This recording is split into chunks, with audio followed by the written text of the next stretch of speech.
ஓடுகிற மேகங்களா ஓட தண்ணி மீனங்களா வள்ளிதான் ஹலோ ஹலோ வள்ளிதான் கண்ணலும் கட்டுறா ஊரெல்லாம் தம்பட்டம் கொட்டுறா மச்சானுக்கும் வள்ளி பொண்ணுக்கும் காலையில மொய்யெழுது வரியலா மாசி மாசந்தா கெட்டி மேல தாளனா மாத்து மாலா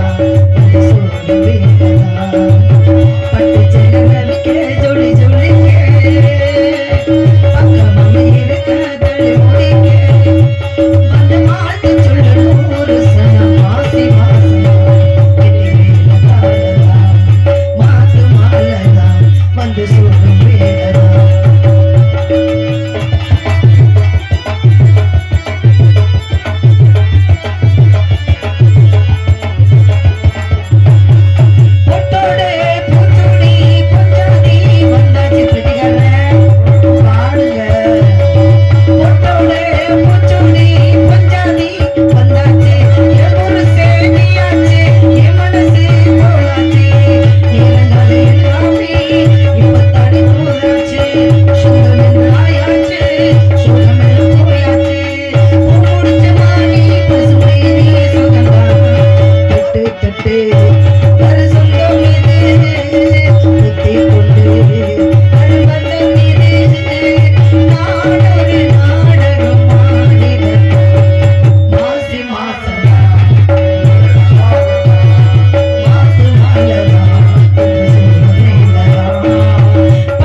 வேலனா ஒரு வந்து தட்டுங்க நாலு முதுகுல பெட்டிக்கார் வந்து நல்லா பாடுற பாட்டெல்லாம் தெரியுது அவருக்கு வந்து பாடல நான் பாடக்கூடிய பாடல்களை நான் என்ன பாடுறேன்னு எனக்கே தெரியாது ஏன்னா அம்புட்டு கிடக்கு பாடல் வந்து நிறைய கத்துக்கிட்டோமா அதுல என்ன வருதோ அதுதான் அதனால நான் பாடக்கூடிய பாடல்களை வரியை கண்டுபிடிச்சு நீங்க பாருங்க பாருங்க ஜனவரி பிப்ரவரி மார்ச்னு அது ரொம்ப சந்தோஷம் அதனால ரெண்டு வரி ஜனவரி பிப்ரவரி அதனால விளக்கு வச்ச நேரத்திலே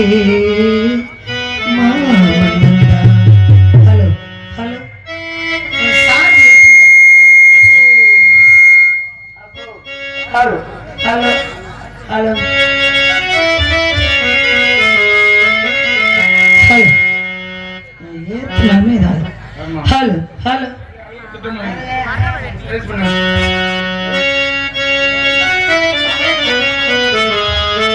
ஹலோ நல்லா இருக்கு அதே hello hello hello hello hello hello hello நல்லா இருக்கு நீங்க சொல்லுங்க ஹலோ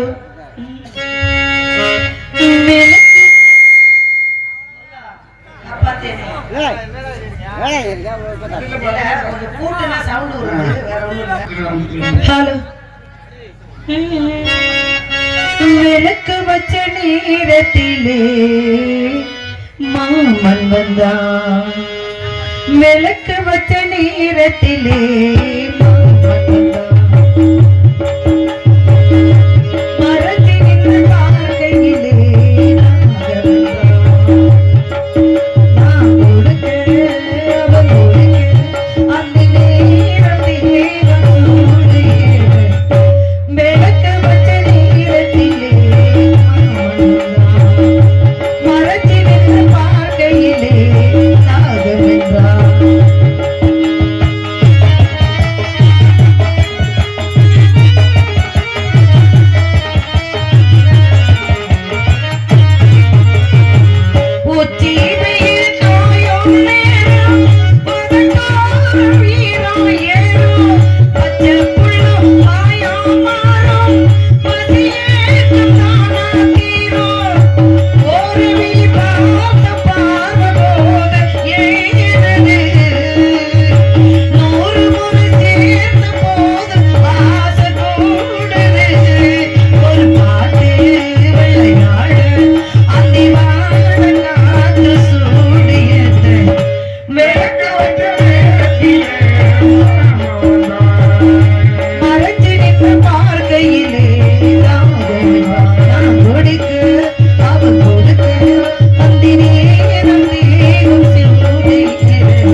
அருமையான அருமையான பெருமையான இருக்குங்க ரொம்ப சந்தோஷமா இருக்கு அண்ணே சொல்லுங்கம்மா கல்யாணம் எனக்கும் முருகனுக்கும் முடிஞ்சிடும் சரி கல்யாணம் முடிஞ்ச உடனே என்ன நடக்கும் ஆடு நடக்கும் ஏங்க கல்யாணம் முடிஞ்சு அண்ணே வைங்கண்ணே கல்யாணம் முடிஞ்சு சார்பு வைங்கண்ணே கல்யாணம் முடிஞ்சுனா ஏன் வெக்கெல்லாம் படக்கூடாது கல்யாணம் முடிஞ்சா என்ன நடக்கும் யாராவது சொல்லுங்க சண்டை சபாஸ் உங்களை மாதிரி ஆளு 10 பேர்த்த கொண்டு போய் கூடத்துக்கு கொடுக்கணும் பெட்டிக்காரர் இம்பிட்டு வைக்கப்படுறாரு நீங்க கல்யாணம் நடந்தா அடுத்து என்ன நடக்கும் பாலும் பழம் சாப்பிடுவாங்க அப்படி கிடையாதுங்க கல்யாணம் நடந்தா அடுத்து என்ன நடக்கும் பந்தி நடக்கும் இதை சொல்ல மாட்டேங்குது ஒரு பிள்ளைகள் பந்தி நடக்கும் ஆனா அவங்களுக்கு ஏதோ ஒரு கணக்குல இருக்கிறாங்க அதுதான் அங்க போகுது கல்யாணம் முடிஞ்சா என்ன நடக்கும் பந்தி நடக்கும் நீங்க சண்டை நடக்குது எத்தனை சண்டை ஓடிருக்கீங்க கல்யாணம் 10 சண்டை உங்க பாடி கட்ட பார்க்கும் போதே தெரியுது உங்களை எல்லாம் பொண்டாட்டியை வச்சே 4 குத்து குத்தோடணும் பொண்டாட்டி இல்லையா அதுதான் இந்த ஆட்டம் அதுக்கு என்ன பண்றது பொண்ணு பாத்துருவோமா கல்யாணம் முடிஞ்சா என்ன நடக்கும் சாப்பாடு நடக்கும் சாப்பாடு முடிஞ்சு என்ன நடக்கும் சாப்பாடு முடிஞ்சா அப்புறம் மொய் பிடிக்கிறது தான். அதெல்லாம் நடக்கிறதாங்க. அத அவன் போட்டா மொய் நம்ம கொண்டு போய் செஞ்சிருந்தா போட போறாங்க. இல்லைன்னா கல்யாணம் முடிஞ்சு சாப்பாடு முடிஞ்சு அடுத்து பொண்ணு மாப்பிள்ளை போவாங்க. பொண்ணு வீட்டுக்கு போவாங்க, மாப்பிள்ளை வீட்டுக்கு மாத்தி மாத்தி போவாங்க. அன்னைக்கு பாருங்க, அன்னைக்கு இரவுல அங்கே ஒரு அறைக்குள்ள 2 பேத்தையும் விட்டுருவாங்க. சரி, முதல் சந்திப்பு, முதல் இரவு. அந்த முதல் இரவுல சந்திச்ச உடனே மாப்பிள்ளை என்ன பாப்பாரு, நான் அவரை பாப்பேன். அவர் என்ன பாப்பாரு, நான் அவரை பாப்பேன். அவர் வந்து அது கொடுப்பாரு, நான் வந்து இது கொடுப்பேன். என்னங்க, 2 பால் பழம் கொடுத்துக்குருவோம். ஆனா வாங்கின பாலும் வாய்க்குள்ள போகாது, வாங்கின பழமும் வாய்க்குள்ள போகாது. அவர் என்ன பார்க்க, நான் அவரை பார்க்க, அவர் என்ன நோக்க, நான் அவரை நோக்க. எங்க காலம் எப்படி ஓடு தெரியுமா? சொல்லவா? பால் இருக்கும், பழம் இருக்கும். பெரியவங்களா உட்காந்துருக்காங்க, பழைய பாட்டு பாடணும், இல்லாட்டி கோச்சுக்கிடுவாங்க. பசி இருக்காதே பஞ்சனையில் காற்று வரும், தூக்கம் வராது, தூக்கம் வராது. பாடிருக்கும், பழம் இருக்கும், பசி இருக்காது, பஞ்சனையில் காற்று வரும், தூக்கம் வராது, பஞ்சனையில் காற்று வரும், தூக்கம் வராது. நாலு வழி குணம் இருக்கும், ஆசை விடக்கூடாது.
பெரியவங்களுக்காக பழைய பாடல் பாடணும். பெரியவங்களுக்கு மட்டும் பழைய பாடல் பாடினா போதுமா? இளைஞர்களுக்கு பாடணும். ஆனா உண்மையிலே ஒரு உண்மையை சொல்றேன், நிறைய ஊர்ல பார்த்தா நாடகம்னு ஆரம்பிச்சா பெரியவங்க தான் இருப்பாங்க, இந்த இளைஞர்களை எல்லாம் காணாம போயிரும்.